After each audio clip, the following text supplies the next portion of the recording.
Pega aí sua Bíblia, abra em Lucas capítulo 15. Lucas no capítulo 15. Uma passagem muito conhecida, né, que fala do filho pródigo. Oi? Tá, vou pegar. Arigatou.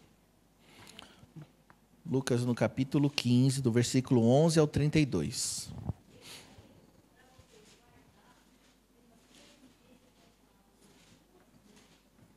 Que a minha câmera está na bolsa, tá?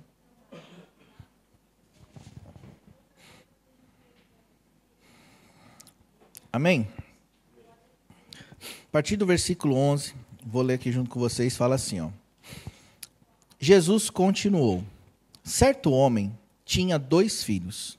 O mais moço deles disse ao pai, Pai, dá-me a parte da herança que me pertence. E o pai repartiu os bens entre os 2. Poucos dias depois, o filho mais novo, ajuntando tudo, partiu para uma terra distante e ali desperdiçou seus bens, vivendo irresponsavelmente. Depois de ter gasto tudo, houve naquela terra uma grande fome e começou a passar necessidades. Então ele foi e se chegou a um dos cidadãos daquela terra, o qual o mandou para os seus campos a cuidar de porcos. Ele desejava encher o estômago com as vagens de alfarrobeiras que os porcos comiam, mas ninguém lhe dava nada. Então, caindo em si, disse, quantos trabalhadores de meu pai têm abundância de pão, e eu aqui passando fome? Eu me levantarei, irei ter com meu pai, e lhe direi, Pai, pequei contra o céu e contra ti, já não sou digno de ser chamado teu filho, trata-me como um dos teus trabalhadores. Então, levantando-se, foi para o seu pai. Quando ainda estava longe, viu o seu pai, e se moveu de íntima compaixão, e correndo o abraçou e o beijou. O filho lhe disse, Pai, pequei contra o céu e perante ti, já não sou digno de ser chamado teu filho. O pai, porém, disse aos seus servos, trazei depressa a melhor roupa, e vestiu com ela, e ponde-lhe um anel na mão e sandálias nos pés. Trazei o bezerro gordo e matai-o, comamos e alegremo-nos, pois este meu filho estava morto e reviveu. Tinha-se perdido e foi achado, e começaram a festejar. O filho mais velho estava no campo. Quando voltou e chegou perto de casa, ouviu a música e as danças. Chamando um dos criados, perguntou-lhe o que era aquilo. E ele lhe disse, veio teu irmão e teu pai matou o bezerro gordo, porque o recebeu são e salvo. Mas ele se indignou e não queria entrar. Então, saindo o pai, insistiu com ele. Ele, porém, respondeu a seu pai, olha, sirvo-te há tantos anos, sem nunca desobedecer as tuas ordens, e nunca me deste um cabrito para me alegrar com os meus amigos. Vindo, porém, esse teu filho, que desperdiçou todos os teus bens com prostitutas, tu mandaste matar para ele o bezerro gordo. Respondeu-lhe o pai, filho, tu sempre estás comigo, e todas as minhas coisas são tuas. Era, porém, justo alegrarmos-nos e festejarmos, porque este teu irmão estava morto e reviveu, estava perdido e foi achado. Amém? Feche os olhos um pouquinho, deixa eu fazer uma oração. Senhor Jesus, aqui está a tua palavra, Senhor. E Deus, a tua palavra, ela é poderosa para transformar as nossas vidas, Senhor. Deus, eu te peço que o Senhor ministre a tua palavra ao nosso coração e que o Senhor possa encontrar o nosso coração disponível para ser ministrado pela tua palavra, Senhor. Deus, toda resistência que possa haver em nosso coração seja quebrada agora em nome de Jesus e nós damos liberdade ao Senhor para ministrar ao nosso coração, Senhor, e fazer as mudanças necessárias. Senhor, eu não quero atrapalhar o teu agir, por isso eu peço que o Senhor me conduza na ministração do teu evangelho, Senhor, e que em nome de Jesus, ó Deus, somente o Senhor fale aos nossos corações, sem interferência nenhuma, em nome de Jesus. Amém. Ok. Pessoal, o que me motivou, o que me chamou a atenção nessa passagem, essa semana, como eu estava estudando ela, não foi somente o fato óbvio que a gente cansa de ouvir sobre o filho pródigo, que é o filho voltar para a casa do pai, que é uma história maravilhosa já por si só. Mas o que me chamou a atenção foi quando o filho, ele cai em si e ele diz assim, vou chegar no meu pai e vou falar, pai, pequei contra o céu e contra ti. Não sou digno de ser chamado teu filho, me trata como um dos seus funcionários, seus trabalhadores. Ele caiu em si e gerou no coração dele uma fé para voltar para o pai dele, e voltando para o pai dele, agir daquela maneira em arrependimento, e por isso ele foi restaurado. Isso me chamou a atenção e me deu um tema até para essa mensagem, que é restaurando a unção de Deus. Né? E quando a gente fala de unção, talvez muitos de nós já pensamos no poder de Deus, mas a unção de Deus nada mais é do que o favor de Deus sobre a vida das pessoas. É a presença de Deus sobre a vida das pessoas, é aquela diferença que a presença de Deus faz na vida das pessoas. E por que a gente fala de restaurando a unção? Porque esse jovem aqui saiu da casa do pai dele, só que no momento ele se arrependeu, ele falou, né, ele caiu em si, e ele disse a si mesmo, vou voltar para a casa do meu pai e vou falar assim. E aí ele voltou, e ele foi restaurado. Foi restaurada a unção sobre a vida dele, a presença de Deus, a presença do Pai sobre a vida dele. Ele voltou, na verdade, disposto a ser um dos trabalhadores. Você entende? Ele não estava querendo voltar como filho. Ele queria voltar como um dos trabalhadores. Mas ele foi surpreendido pelo amor do pai dele, né? No tanto que ele chegou e ainda estava longe, o pai viu ele de longe, foi ao encontro dele, o abraçou, ele falou, pai, né, pequei contra o céu e tal, o pai dele não deixou ele nem terminar, e já pegou, chamou os servos, já trocou as vestes, colocou a sandália no pé, colocou o anel de autoridade, e fez uma festa para aquele jovem, simbolizando a volta dele e a restauração daquele jovem. E o que isso me chamou a atenção? Porque quando esse jovem gerou fé no seu coração para voltar, e a fé a partir do arrependimento, foi aonde que as coisas começaram a acontecer. Então eu fiquei pensando, o que significa essa restauração desse jovem? A restauração dele significa a restauração da fé dele. Porque veja bem, a fé que ele teve naquele momento de arrependimento fez ele voltar para a casa do pai dele, não é verdade? Mas a falta daquela fé fez ele sair. Compreende? Isso é a chave de todas as coisas. Porque muitas vezes nós estamos na casa do nosso pai e nós estamos a ponto de sair dela. E muitos têm saído. E por quê? Porque talvez não tiveram uma fé genuína em Deus. E por isso que as pessoas saem da casa de Deus. Porque, veja bem, esse jovem aqui viveu com o pai, cresceu com o pai, junto com o irmão. E num determinado momento, vivendo com o pai, ele falou, pai, dá metade dos meus bens que eu vou embora. E foi embora e gastou de qualquer jeito que ele tinha. Peraí, por que ele foi embora? Ele não convivia com o pai? Ele não estava ali na casa do pai todos os dias? Ele não trabalhava junto com o pai? Provavelmente sim. O que motivou ele a sair? Ele não conseguia enxergar o pai da maneira certa. A fé dele no pai dele estava comprometida, estava adulterada. Então chegou um determinado momento que, como ele não conseguia enxergar o pai como pai, talvez ele enxergava como um chefe, uma pessoa que somente dava ordens, ou talvez não enxergava ele como um pai, mas olhava ele como somente o dono da casa. Então aquela fé adulterada fez com que ele decidisse sair de casa. É meio até claro isso, não é verdade? Porque na nossa vida também é assim, não é mesmo? Por exemplo, eu com 18 anos, eu saí da minha casa. Meu pai não falou para eu sair de casa, mas eu cheguei no meu pai e falei, pai, eu vou para o Japão. Vou para o Japão e vou trabalhar lá. E meu pai falou assim, Toshio, mas aqui você não tem as suas coisas? Aqui você não tem um trabalho, eu não tenho um comércio que você pode trabalhar comigo? E eu não quis. Por que eu não quis? Porque meu pai era ruim? Não, porque eu não enxergava ele como pai de verdade. Entendeu?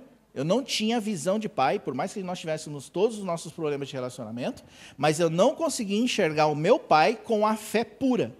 A fé do meu coração em relação ao meu pai estava adulterada. E uma fé adulterada faz com que, num determinado momento, a nossa vida com Deus comece a ter problemas. É igual você usar a gasolina adulterada no seu carro. Imagine só, você compra um carro zero. Comprou o carro zero. Aí você vai lá naquele posto que a gasolina é 20 ien mais barato. Você sabe que tem uma mistura ali. E você usa aquela gasolina. Nos primeiros 5, 10 mil quilômetros, você não vai sentir, mas vai dando 30, 40, 50 mil, você vai começar a sentir o problema de usar gasolina adulterada. E se você não parar de usar e começar a mudar o tipo de gasolina, o seu carro vai quebrar. Com a fé é a mesma coisa. A gente vem para Jesus. A gente aceita Jesus, talvez debaixo de uma proposta toda errada, uma proposta do tipo assim, vem para Jesus que Ele vai mudar a sua vida, que Ele vai te dar isso, que Ele vai te dar aquilo. E você recebe aquilo ali, você começa a ir numa igreja. Aí você chega na igreja e as pessoas te recebem bem. Qual foi a igreja que a gente não foi a primeira vez que as pessoas não receberam bem? Todas. Não é verdade? Primeira vez que você vai na igreja lá do fulano de tal. Meu Deus do céu, eu te pago até coxinha. Não é verdade? Não, gente, é verdade. Entendeu? Aí você vai lá e tal, aí vai passando o tempo, mas você está ali com aquele negócio no coração, né? Porque é uma ilusão. Uau, aquela igreja é maravilhosa. Não existe igreja maravilhosa. Mas você é tão bem recebido, você senta ali, a palavra ela flui nos seus ouvidos, porque Jesus te ama, Ele tem um plano para a sua vida, e você entrou aqui hoje, porque xarabacarabaçu, e Deus tem não sei o que e tal, e você recebe tudo aquilo, e você fica ali, meu Deus, pedaço do céu. Até que surge o primeiro problema. Até que naquele dia que você está meio de pá virado, o seu pastor também está meio de pá virada, e aí ninguém se cumprimenta, pronto, começa a ficar aquele climão. Fé adulterada. Por quê? Porque a proposta do evangelho foi errada. A proposta de você ir na igreja foi errada. Vem na igreja, a nossa igreja tem um entretenimento para os jovens. Na nossa igreja você vai encontrar uma estrutura para os jovens vão vir, e vai ter som, e vai ter iluminação, e vai ter isso, e vai ter aquilo. Aí os jovens vêm por quê? Por causa do som, da iluminação, do entretenimento. Só que aí chega uma hora que as coisas começam a apertar, não é verdade? Porque nem tudo é flores. E aí você começa a querer sair da igreja. Fé adulterada. Concorda comigo? Aí a gente pega e carregando aquela proposta inicial de que Deus é o Papai Noel que vai me dar todas as coisas, começam a acontecer as coisas ruins e aí você começa a desanimar de ir naquela igreja. Você começa a desanimar do caminhar com Deus. E aí é lógico, você vai parar. Mas por quê? Porque nós recebemos a gasolina adulterada desde o início. E o nosso motor espiritual foi parando. Entende? Esse jovem, ele estava na casa do pai dele. E eu não sei como que era o relacionamento. Aqui não diz, mas eu quero trazer algumas coisas para o nosso dia a dia. Mas talvez ele estava trabalhando lá, ele era o mais novo, tinha o mais velho. E o mais velho, lógico, tinha as maiores responsabilidades. Aquele mais novo olhava para o mais velho e falava, por que tudo é ele? Por que não pode ser eu? Dava aquela coisa no coração, aquela rebeldia no coração. Tantas coisas que podem acontecer. Dentro de uma família ou dentro de uma igreja, tem tanta coisa que pode acontecer. Não é verdade?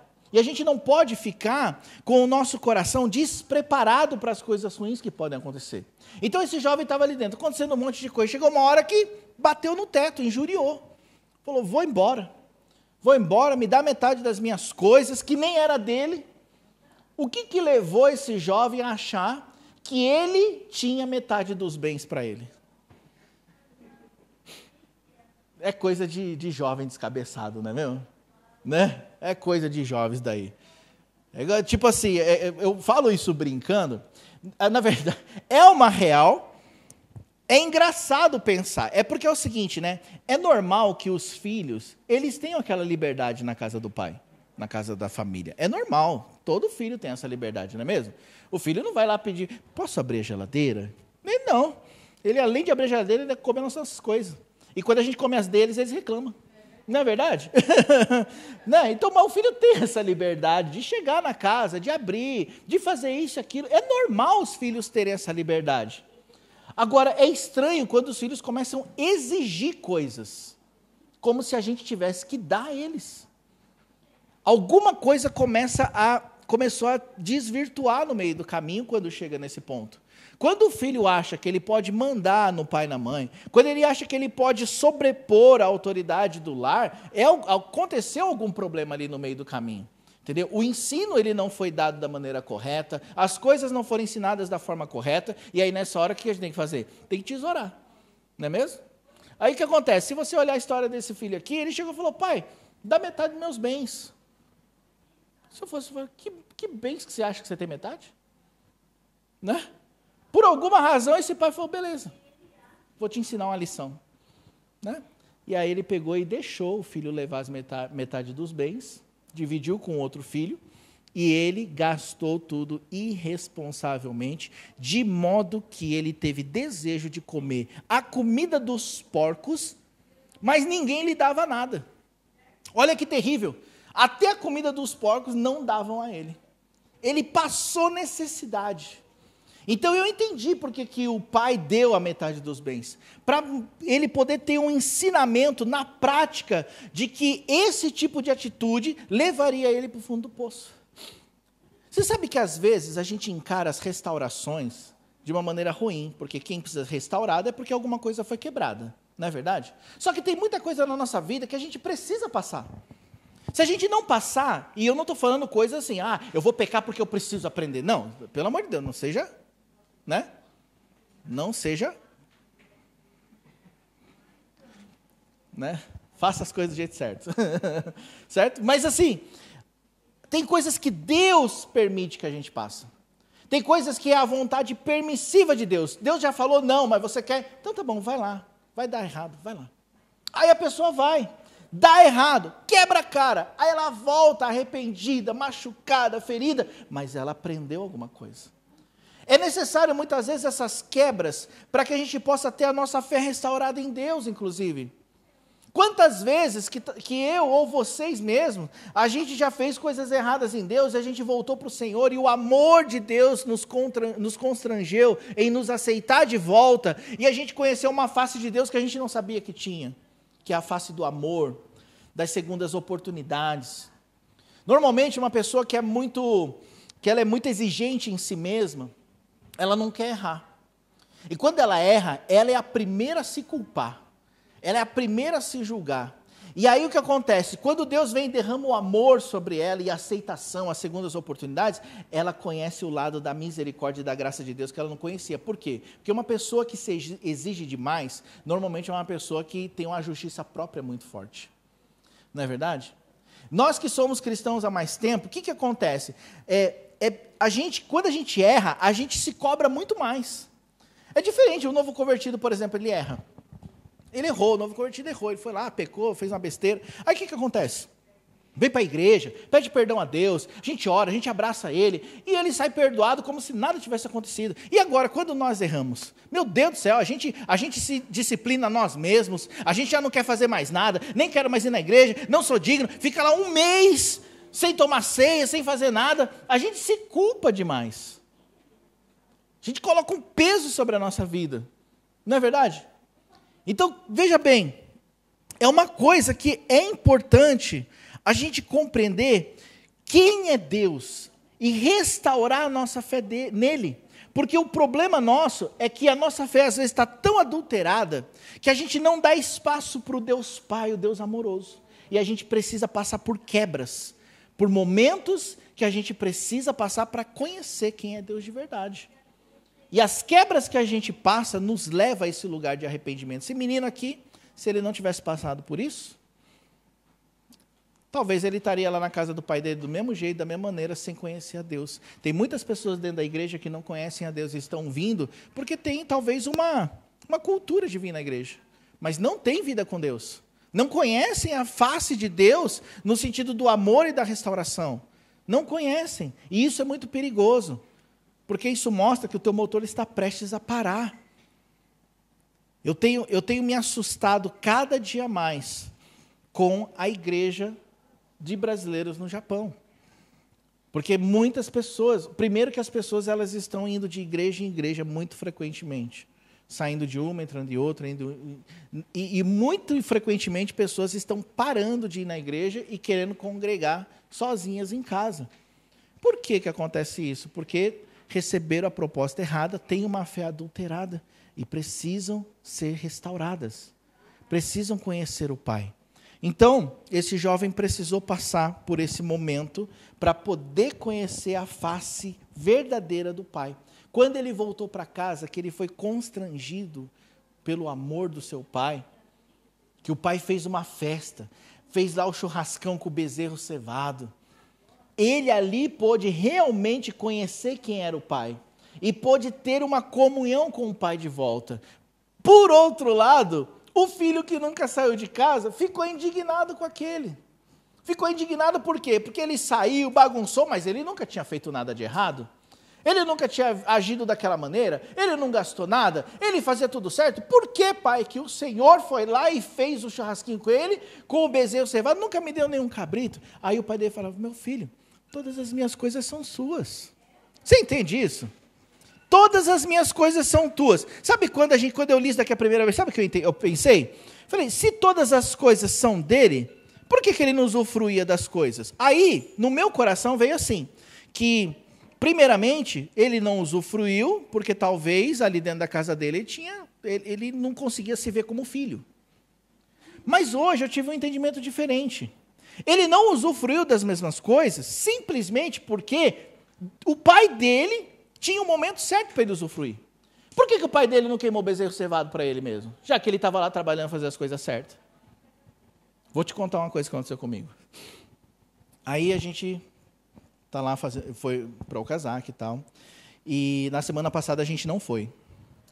No primeira semana, quando a gente foi fazer o culto lá, então, estava orando a Deus. Deus, a gente precisa da providência, da provisão, precisamos das coisas e tal. E tantas lutas que surgiram, mas a gente conseguiu dinheiro e a gente foi. Porque a gente está indo assim, a gente não está indo com condição, a gente não tem condição para ir. A gente está indo porque Deus falou para fazer.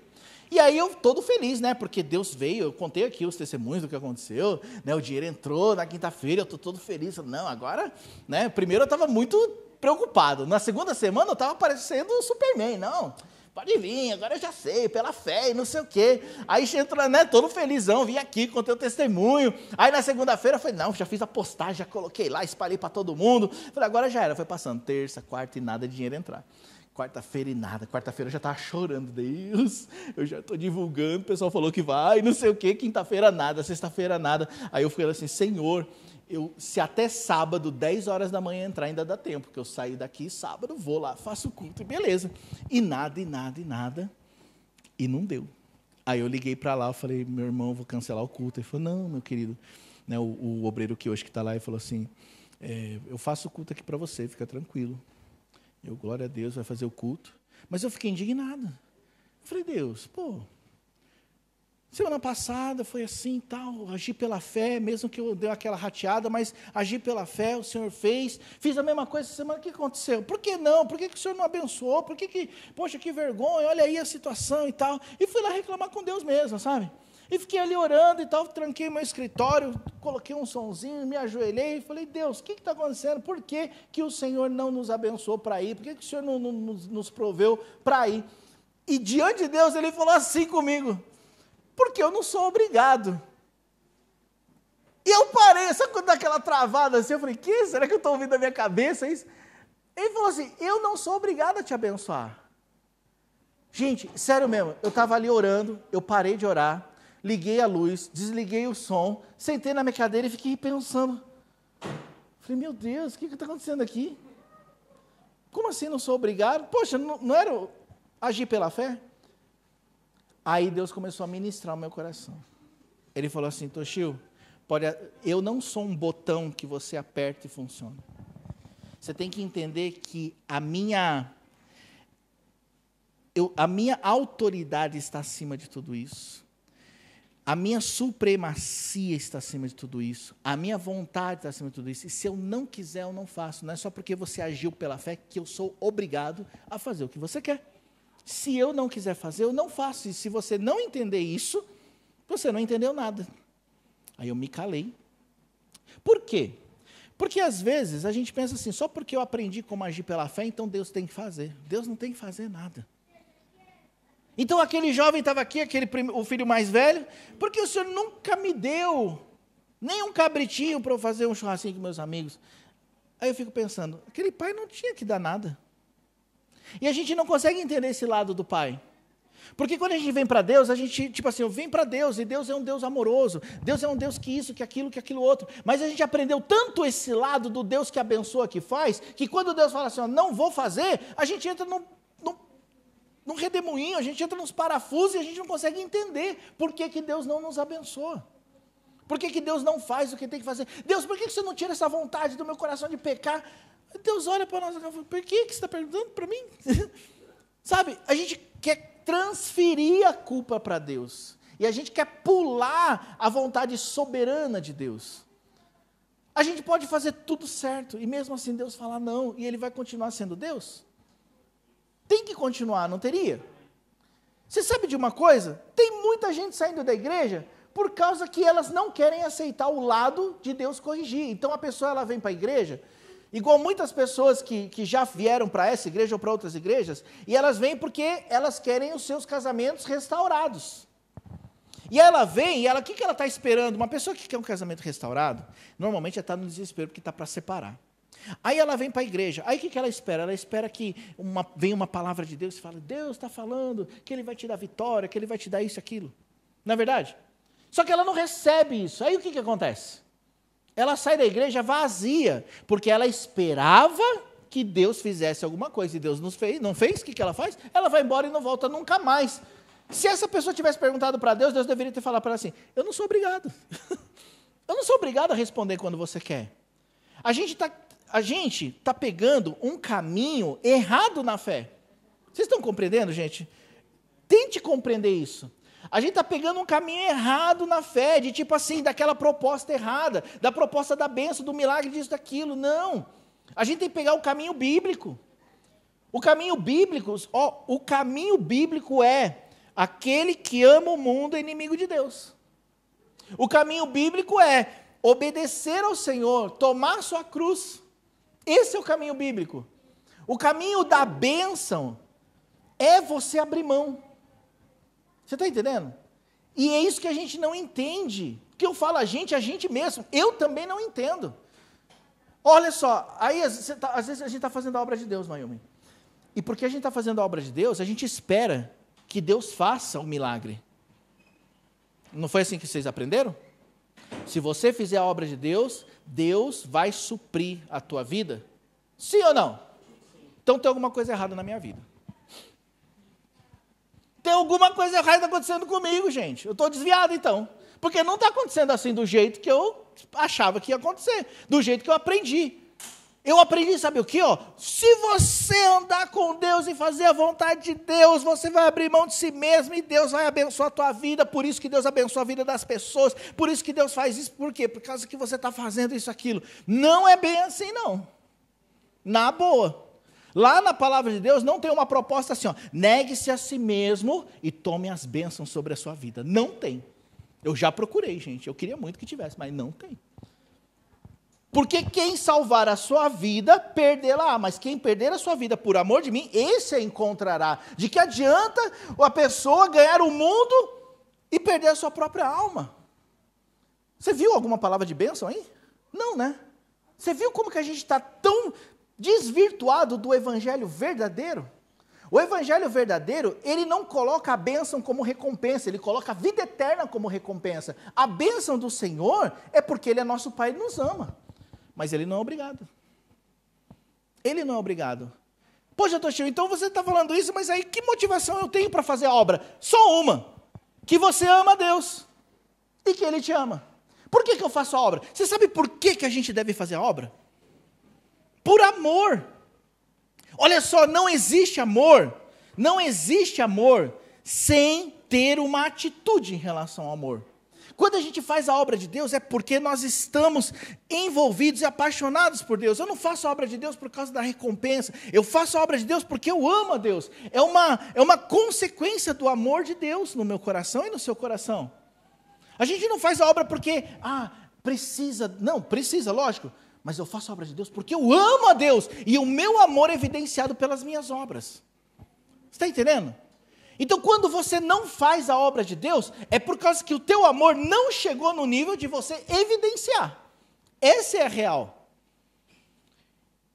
Não é por causa que eu faço a obra de Deus, olha, a proposta mentirosa, faz a obra de Deus, Deus vai suprir a sua vida. Se fosse assim, então, o pessoal lá do Afeganistão estaria milionário. Sim ou não? Lá na África, então, por que eles ficariam mandando mensagem para a gente, pedindo ajuda? A pessoa está fazendo a obra de Deus no pior lugar, nos piores lugares, e estão pedindo ajuda. Tem alguma coisa errada com a palavra de Deus? Não, tem alguma coisa errada com a nossa fé. E por isso que o nosso carro de fé não anda suficiente. A gente vai parar no meio do caminho. A gente precisa tirar todos esses floreios do Evangelho e ficar só com a palavra, meus queridos. A gente precisa tirar os floreios. Gente, olha, jovens, me escutem, pelo amor de Deus. Para de ficar buscando casamento. Para, pelo amor de Deus, vocês vão entrar numas roubadas violentas, ficar buscando casamento.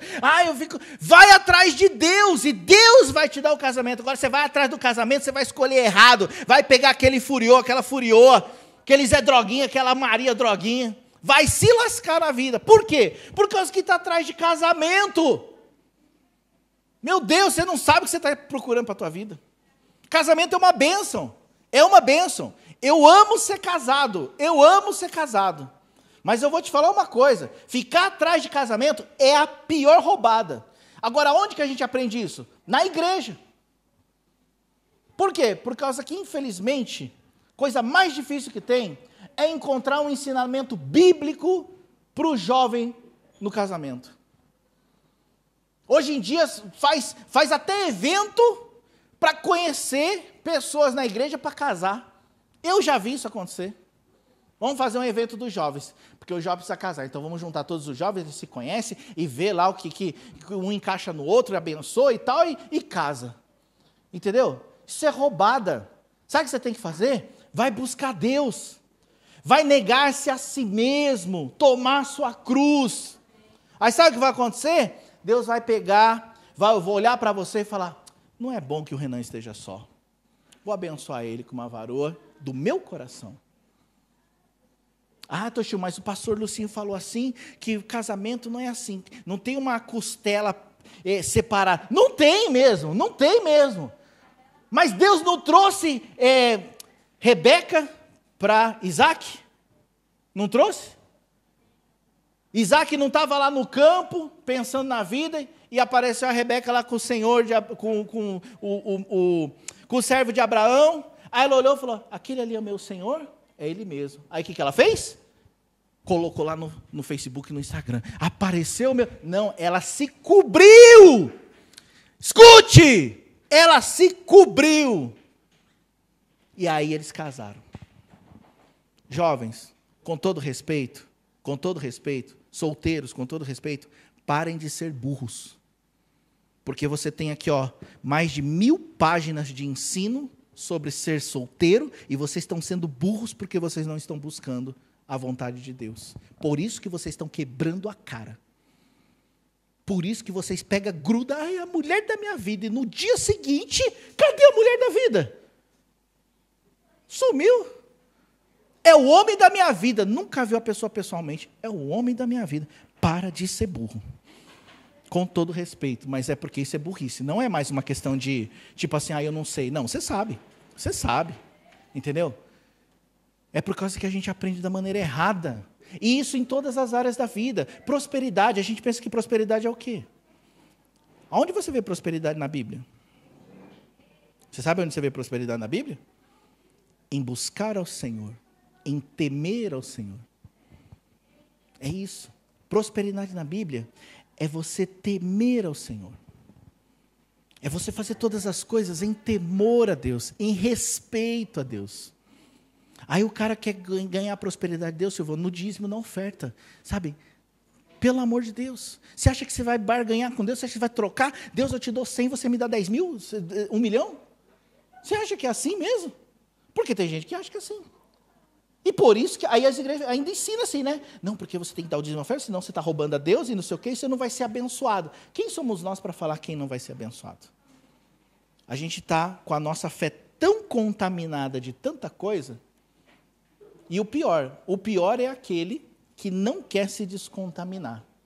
Porque se descontaminar, vai um preço a pagar.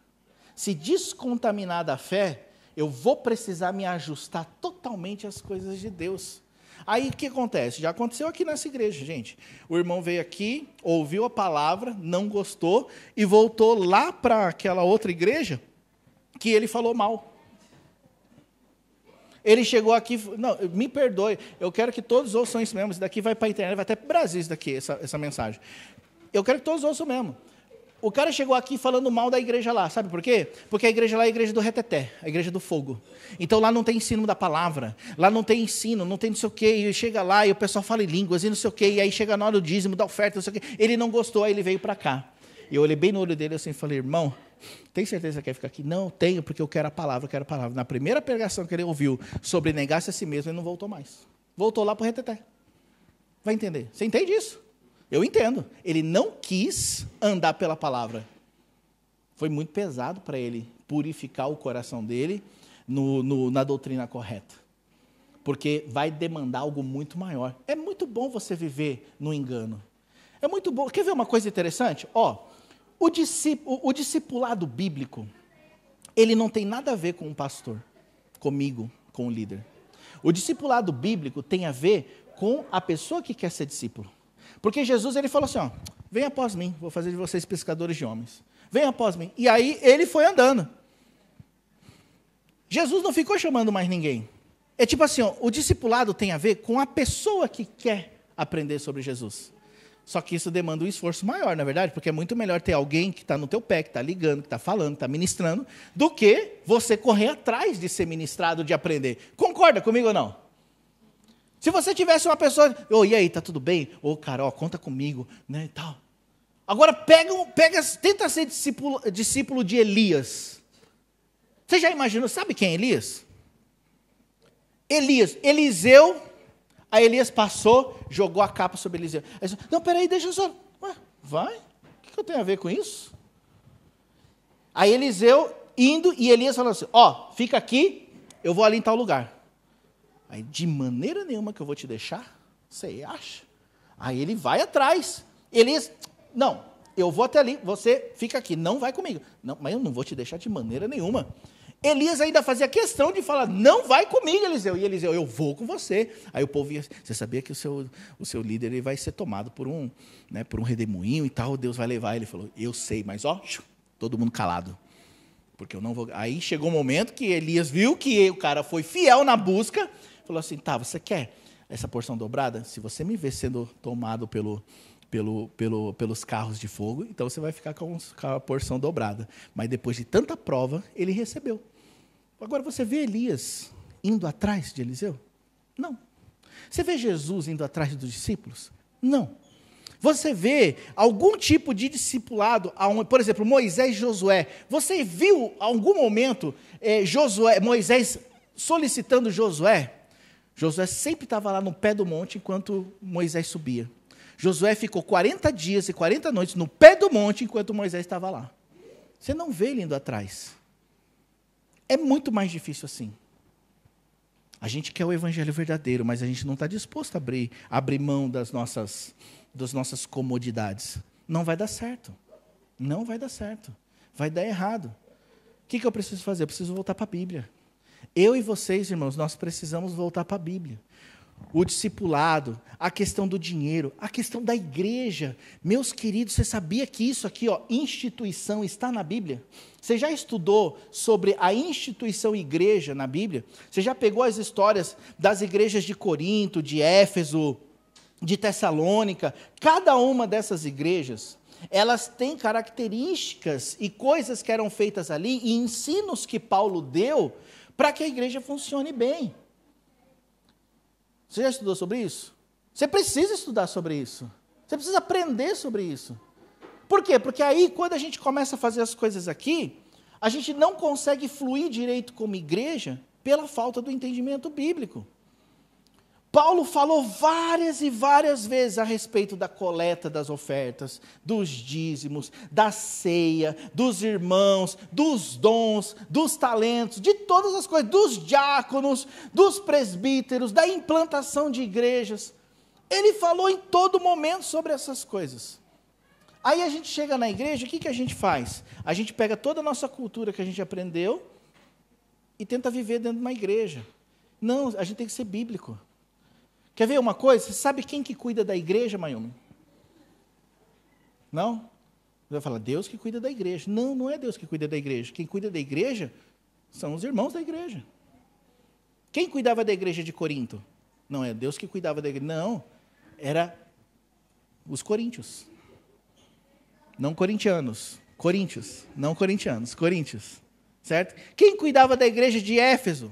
As pessoas que estavam na igreja. Eram eles que faziam o trabalho das visitas, eram eles que recebiam as pessoas, eram eles que faziam as coletas, eram eles que faziam todas as coisas, eles que mantinham a igreja. E isso não vem de agora. Lá antigamente, no templo, quem que cuidava do templo? Os levitas.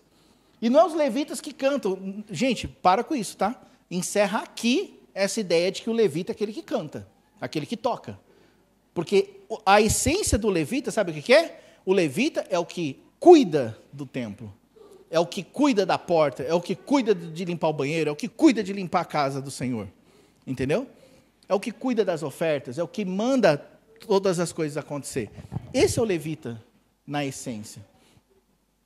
Você entende como a gente está fora da Bíblia?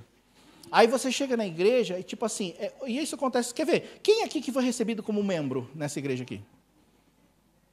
Alguém? Fiz uma oração por você, para receber você como membro? E nem vou fazer. Nem vou fazer. E você sabe por que eu não vou fazer? Sabe por quê? Por causa que eu acho um absurdo eu ter que legitimar alguém como membro dessa igreja. Você é membro da igreja de Jesus. Quer ver uma coisa? Deixa eu te dar um conselho. Se um dia você sair dessa igreja e você for para uma outra igreja, você tem que fazer as mesmas coisas lá. Você tem que continuar atuando. Por causa que a igreja de Cristo é uma só. As instituições são diferentes. Concorda comigo? Não é assim? Você entende que essas coisas parece que às vezes não entram na nossa cabeça? Por causa que a nossa fé está tão desviada do que é de Deus mesmo, que aí você acha que você precisa assim, não, primeiro eu vou ser recebido como membro, aí depois eu vou atuar. Não, meu amigo, você entrou nessa igreja, você precisaria ter maturidade para entender. Você está numa instituição diferente, mas continua sendo igreja de Jesus. Entendeu? Só que aí você pega aquela raiz que você recebeu lá atrás e tenta aplicar nos lugares. Não vai funcionar, não é assim. A gente precisa voltar ao padrão bíblico. Padrão bíblico é que nós somos igreja. Entendeu? É igual eu sempre falo, ó, eu vou nas igrejas dos pastores, gente, é sério mesmo, não é difícil o pessoal dar risada de mim, porque eu chego lá nas igrejas dos pastores, acaba o culto, acaba a reunião, eu estou lá limpando, eu vejo uma mudança, ó, você viu que daqui está torto? Me dá uma cadeira, eu subo lá, eu penso, o que você está fazendo, Toshio? Eu estou arrumando. Se você me permitir, né, posso arrumar? Eu não pode, mas aqui é estranho. Eu falei, não, vocês que são estranhos. Eu estou certo, eu estou fazendo a minha parte como igreja, eu estou aqui na tua instituição, eu estou fazendo a minha parte. Entendeu? E é isso que a gente tem que entender. Eu não precisaria ficar insistindo para as pessoas fazer a obra de Deus. Eu preciso, na verdade, te levar a entender que você é igreja, e como igreja você faz. Você realmente quer voltar ao padrão bíblico? Vai precisar pagar um preço. Esses jovens aqui, ó, os dois precisaram passar por um momento de despertar, de confronto das suas raízes, para eles poderem ver que eles viviam na casa do pai, mas não eram filhos. Então, um teve que quase comer das alfarrobas para se arrepender e voltar para os braços do pai. O outro teve que olhar aquela situação e perceber que ele estava ali dentro tentando ele ser dono de todas as coisas, quando ele deveria se submeter ao pai. São dois tipos de pessoa, e nós, muitas vezes, somos esses dois tipos. E nós precisamos mudar, meus queridos. Nós precisamos mudar. Eu não estou aqui dando uma bronca em você. Eu estou aqui fazendo um apelo para você. Volte à Bíblia. Volte à Bíblia. Eu estou fazendo um apelo para você, sabe por quê? Porque Jesus vai vir nos buscar. Preste atenção nisso. Jesus vai vir nos buscar. Como que nós estaremos? Nós estaremos realmente com o nosso coração nele? Eu falo nós porque eu me incluo nisso. Ou nós estaremos como esses dois filhos? Como o nosso coração vai estar quando ele vier? Como o seu coração está nesse momento ouvindo essa mensagem? É necessário a gente se ajustar. O que você precisa para essa fé sua ser restaurada, para a minha fé ser restaurada? Gente, é básico. Primeira coisa que eu preciso é ir na igreja. É participar das coisas. Meus queridos, participar, andar em comunhão, é padrão, é básico na Bíblia. Você lê em Atos, por exemplo, todos andavam juntos, no partir do pão, nas casas, nas orações, em todo momento eles estavam juntos. Não é porque eles eram legais, é porque eles entenderam o padrão bíblico. Comunhão, andar junto, estar junto. Não estou falando que você tem que largar tudo para fazer. Mas eu estou falando que se a nossa fé, se a sua fé precisa ser restaurada e você quer isso, primeira coisa que você tem que fazer, participar. Participar. Ah, Toshi, mas eu trabalho, todo mundo trabalha. Ah, Toshi, mas eu fico cansado, todo mundo fica cansado, meus queridos. Eu não estou aqui procurando problemas, eu estou aqui te mostrando só. Segunda coisa que você precisa fazer, voltar à Bíblia. Você lê, você ora, você faz o seu culto no lar. Por quê? Porque como que você vai aprender se você não ensinar também? Você não está ali em constante comunhão. Gente, a gente precisa tirar tempo com Deus. Tirar tempo com a sua família, ensinar os filhos. Ah, mas meus filhos já são grandes, né? Não importa, ensina, eles precisam aprender. Eu também tenho uma filha de 18 anos. E eu ensino. Pego meus filhos, sento na mesa, vamos fazer a nossa célula na casa. Terça-feira é célula da família. Eu sento todo mundo ali, pego a Bíblia e desço o sarrafo. Entendeu? Mas eles nem gostam da célula da família, porque eu desço o sarrafo mesmo. Cada semana é um que está de bico. E eu falo, glória a Deus, se está incomodando é porque está funcionando. Eu também fico de bico, às vezes. Às vezes. Quer dizer, eu me lembro de uma vez só. Mas a maioria das vezes o pessoal está ali de bico. Por quê? Porque eu vou ministrar e vou falar, gente, eu falo, por exemplo, qual que é a identidade da nossa família? Vocês estão reclamando de algo que Deus colocou na nossa mão? Vai ficar no deserto. Aí não vai casar até parar de reclamar. Estou brincando. Mas sabe, tem que ensinar a palavra. Eu não fico ali, não, porque você é escolhida do Senhor, aos olhos do Pai. Não, pelo amor de Deus, vai crescer, sabe? Não, vamos sentar, vamos ver. A palavra de Deus falou aqui, 2 alicerces. Aonde você está colocando o seu alicerce? Entendeu? É isso que eu ministro, gente. Você pode perguntar se quiser, não está aí que não me deixa mentir. E por que eu faço isso? Porque eu estou visando a volta de Jesus. Se Jesus volta e olha para o coração dos meus filhos, ele não vai olhar para o coração dos meus filhos e ver o que os meus filhos estão se posicionando. Eles vão olhar para os meus filhos, ele vai olhar para os meus filhos e vai pensar, o que você ensinou para eles? Não é verdade? Você ensinou? Você falou? Então beleza. Agora, se eu não ensinar, eles rodam e eu rodo junto. Então eu vou ensinar, eu vou tirar todo aquele negócio. Porque às vezes, meus filhos, eles cresceram ouvindo o Evangelho. E aí, às vezes, meus filhos estão esperando recompensas do que eles estão fazendo. O Israel, porque a gente vai fazer isso, e aí depois a gente vai fazer aquilo, porque a gente vai ganhar não sei o quê. Eu falei, quem falou que você vai ganhar de alguma coisa, filho? Por que você tem que ganhar alguma coisa? Porque o meu aniversário, né, que está chegando, então eu quero isso, que faz uma lista, né, desse tamanho assim de coisa. Eu falei, mas por que você tem que ganhar as coisas no seu aniversário? Quem que te ensinou que você tem que ganhar alguma coisa no aniversário? Quem que ensinou vocês que tem que ganhar alguma coisa no aniversário? Quem ensinou? Né? Mas você entende? Tipo assim, não é que a gente faz os agrados que nós amamos nosso filho, mas já parou para pensar que às vezes eles estão já colocando exigências? Então o que eu falo?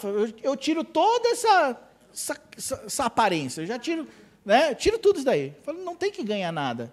Você não tem que fazer porque você vai ter alguma coisa, tem que fazer porque você tem que fazer. Isabela, por exemplo, Isabela está com 18 anos, está trabalhando, eu falei, filha, já está na hora de pegar um trabalho, né, full, completo, das 8 às 8. Não é negócio de arubaito, mas não. Não, tem que trabalhar, tem que ajudar na casa. Por que eu tenho que ajudar na casa? Por que você tem que ajudar na casa? Por que tem que ajudar na casa? Por quê? Por que você acha que tem que ajudar? Entendeu? Então, tem que ajudar, tem que trabalhar, vai colocar 100zinho na casa sim. Entendeu? Aumentei, né? Não, eu não estou falando que você não vai. Deixa eu corrigir isso daqui. Ela nunca se negou, né? Mas eu digo assim, que é uma questão de ensino. A gente precisa colocar isso no coração deles e eles têm que fazer, entendeu? Gente, vocês estão me entendendo que é necessário você ensinar a sua família? Ensine eles. Leia a Bíblia, ore, jejue, faça o que for, ensine os seus filhos, coloque a palavra de Deus na tua casa. A Raquel estava falando ontem lá em Okazaki, assim, cada vez mais tem sido difícil abrir a Bíblia dentro de casa, ler, Só no domingo. Quem que vive assim? Ninguém. Você quer mesmo que a tua fé seja restaurada? Você quer tirar as impurezas da tua fé? Você precisa abrir a palavra de Deus na sua casa. Ler, buscar. Pega o seu... mas meus filhos, eles não querem. Está dentro da tua casa? Então não tem querer. Senta eles e fala, vamos ler a palavra, vamos orar junto. Vai ser bênção. Sabe por quê? Porque daqui a pouco os nossos filhos, eles vão estar andando sozinhos por aí. Não é verdade? Caminhando, andando de carro. Você sabe o que seus filhos estão ouvindo? Você sabe o que seus filhos ouvem? Você sabe o que eles assistem? Entendeu? Lá em casa a gente tem uma regra, Silvão. Lá em casa ninguém apaga histórico. Ninguém. E eu vejo todo dia os históricos. E se eu vejo que tem coisa errada, eu vou lá de solo. Eu falo, o que você está assistindo, Israel? É que eu estava assistindo aqui o Jurassic World. Deixa eu ver esse Jurassic World direito. E a gente vai ver o que ele está assistindo. Não estou falando que ele está fazendo coisa errada, né? Não está fazendo coisa errada. Mas qualquer coisa diferente eu já pego no pé. Entendeu? Agora imagina, eles estão assistindo um monte de coisa, ouvindo um monte de coisa, e não estão ouvindo nada da palavra, que fim que vai dar esse? Vai dar ruim.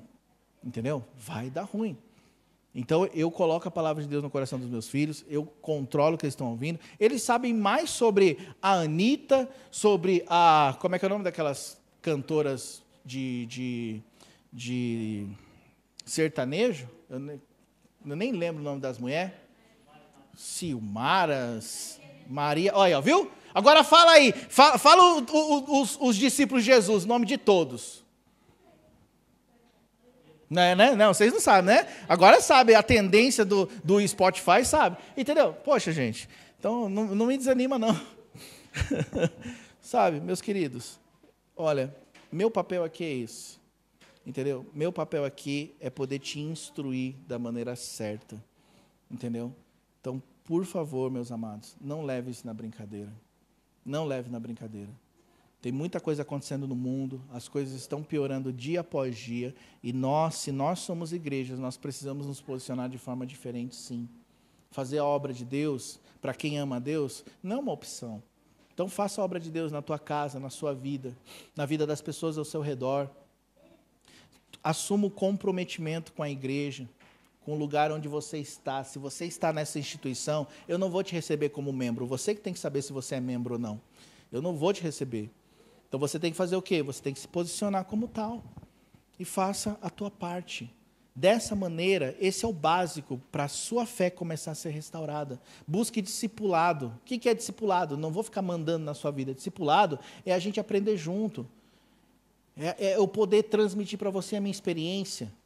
É você, de alguma maneira, ser instruído nas coisas de Deus.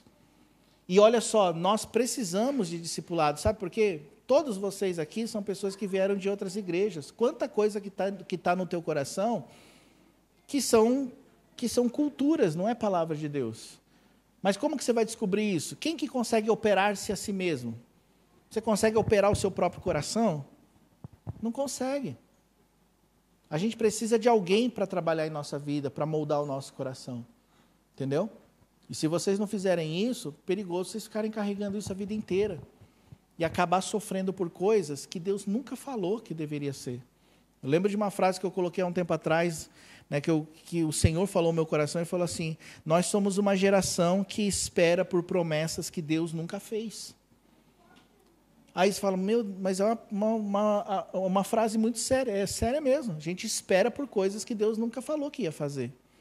Então onde que eu ouvi que Deus falou que ia fazer? Pois é, uma boa pergunta, você tem que ver onde que você ouviu, entendeu? Então a gente tem que voltar para o padrão bíblico. Esse culto aqui é um alerta para nós. Esse culto aqui, inclusive para quem acompanha pela internet, é um alerta. É uma coisa para a gente parar para pensar e falar, puxa, onde que está firmada a minha fé?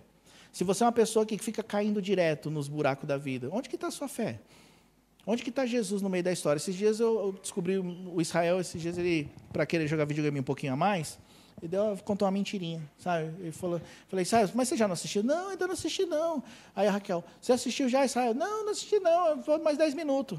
Aí eu olhei bem no olho dele e falei assim, Israel, eu vou entrar naquele histórico agora e vou ver tudo que você assistiu. Se você estiver mentindo, você vai ficar um mês sem videogame. Esse menino virou os olhos e falou, não, mas eu assisti só um pouco. Né? Eu insisti só um pouco. Aí eu ministrei para ele. Eu falei, filho, onde que estava Jesus quando você estava mentindo? Porque ele estava tão enfático, falando que não tinha assistido. Eu falei, onde que estava Jesus nessa hora? Você não pensou que isso poderia entristecer o coração de Jesus? Você não pensou em Jesus antes de mentir?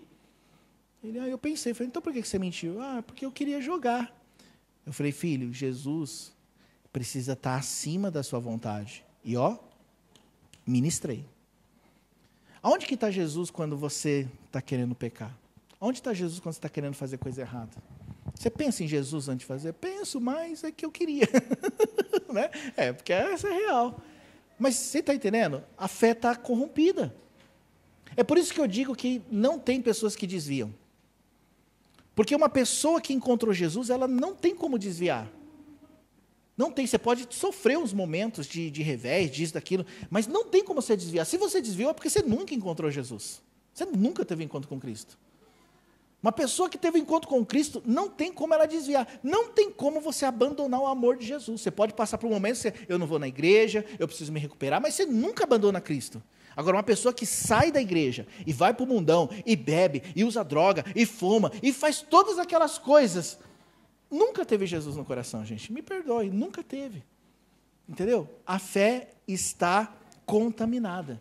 Quer descontaminar essa fé? Pega a palavra de Deus, se alinhe com ela, volte ao princípio de tudo, faça as primeiras obras, deixe Deus trabalhar no seu coração. Amém? Fica de pé um pouquinho, vamos fazer uma oração. Não veja como algo pesado o que você ouviu hoje. Isso não é pesado. Pesado vai ser quando a gente estiver diante de Deus. Aí sim. O que a gente está vivendo aqui, a gente está sendo trabalhado pelo Senhor, purificado pela palavra dEle, moldado pelo caráter dEle. A coisa mais maravilhosa que tem, meus queridos, é quando você chega diante de Deus e Deus revela o caráter dEle, e o caráter dEle confronta 100% o nosso caráter. Mas a gente olha para os olhos do Senhor e Ele está olhando para a gente com olhares de amor. Ele não está olhando para a gente com acusação, Ele está olhando para a gente e está falando assim, eu quero te restaurar. Por isso que nós precisamos pegar essa história do filho pródigo e a gente se encaixar nela. Nós somos, talvez, aquele filho que saiu, gastou tudo irresponsavelmente e nós estamos voltando para a casa do nosso pai. Talvez com vergonha, com orgulho no coração ainda, ferido, ainda com muitas coisas, mas ele vem ao nosso encontro e ele nos restaura. Ou talvez somos aqueles que estamos do lado de fora da casa e o pai vem tentar nos trazer para dentro. E a gente fala, pai, por que o senhor fez isso com ele? E aí o pai está falando, filho, todas as minhas coisas são tuas. Eu sou teu pai. Todas as minhas coisas são tuas. Você também é meu filho. Mas cabe a você me respeitar. Cabe a você ter temor no coração a meu respeito. Eu não sei aonde você se encaixa nisso. Mas se você se encaixa numa dessas coisas, o convite de Deus para você é para restaurar a sua fé. É para restaurar o teu coração. Então, se você quiser, feche seus olhos. Vamos fazer uma oração. E eu quero te convidar a você pedir para Deus restaurar a sua fé. Para você pedir para Deus purificar o teu coração. Remover todas as impurezas, tudo aquilo que faz com que esse motor principal que é a fé pare de funcionar na sua vida. Peça para Deus. Senhor Deus e Pai, quero colocar diante de Ti, Senhor Deus, o nosso coração. Senhor, essa palavra não foi pesada, Deus. Essa palavra não foi pesada. Essa palavra foi uma palavra de amor, de um Deus que muitas vezes está desesperado em nos ajudar. E nós, Senhor, muitas vezes nós não estamos atentos a isso, Senhor. Muitas vezes o Senhor está clamando, o Senhor está criando até circunstâncias para tentar mostrar para nós que nós precisamos nos arrumar. Mas a gente está com o coração endurecido e não consegue te ouvir, Senhor. Por isso eu sei que essa palavra não foi pesada, mas foi, Deus, o clamor de um Deus apaixonado. Foi o clamor de um Deus, de um pai que ama seus filhos, Senhor. E nós somos teus filhos. Eu quero te pedir, Senhor, por favor, que o Senhor tenha misericórdia da nossa vida. Senhor Deus, nós não queremos mais ficarmos, ó Deus, como aquele filho pródigo que estava, Senhor Deus, no meio das alfarrobas dos porcos, Senhor. Nós queremos voltar para os teus braços, Senhor. Nós não queremos mais, Senhor Deus, agir como se a gente fosse dono da nossa vida. A gente não quer agir, Senhor Deus, como se a gente fosse dono da nossa própria consciência, Senhor. Não, Deus, a gente quer ser dependente do Senhor. A gente quer andar debaixo das tuas asas, Deus. A gente quer voltar para ti, Senhor. Nós voltamos para ti. Deus, nós nos encontramos em um momento, Senhor Deus, sujos muitas vezes, com a nossa fé, Senhor Deus, tão abalada, tão contaminada, Senhor. Mas em nome de Jesus eu te peço, meu Pai, que o Senhor possa nos conduzir de volta, Senhor Deus, para a fé verdadeira, para a tua palavra. Tira de nós, Senhor Deus, tudo aquilo que está, Senhor Deus, comprometendo a nossa fé, Senhor. Nos ajuda a enxergar, a identificar onde que está, Senhor Deus, todos esses princípios errados, essas motivações erradas que comprometem a nossa fé, meu Deus. Senhor, por favor, nós queremos estar prontos para Ti. Nós queremos estar, Senhor Deus, firmados na rocha que é o Senhor. Jesus, nos ajuda, Espírito Santo, nos ajuda a ficarmos firmes na Tua presença. Tira do nosso coração, Senhor, nos ajuda a gente identificar o que está, Senhor Deus, contaminando o ensino da Tua palavra no nosso coração, Senhor, e nos conduz ao Evangelho verdadeiro. Senhor, eu posso identificar, ó Deus, que as nossas falhas, as nossas limitações, os nossos erros, Senhor Deus, na caminhada contigo, nos mostra que realmente a nossa fé não está no Senhor, mas que nessa manhã, Pai, o Senhor tem a liberdade. Deus, fala, mostra, ministra, muda, transforma todas as coisas. Nós precisamos de Ti, Jesus.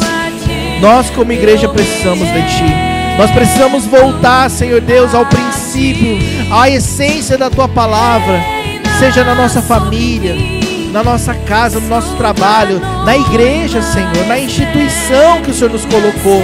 E Deus, nos ajuda a podermos realmente nos posicionar dessa maneira. Eu quero colocar diante do Senhor as nossas vidas e que o Senhor possa realmente ter essa liberdade de ministrar e mudar o nosso coração. Em nome de Jesus. Deus, obrigado pela Tua palavra. Obrigado pelo Teu amor. Obrigado, Senhor, por nos revelar o Teu amor através até mesmo e principalmente dos puxões de orelha que o Senhor nos dá. Obrigado, Deus, porque isso mostra que o Senhor realmente tem se importado e tem cuidado de nós. Em nome de Jesus.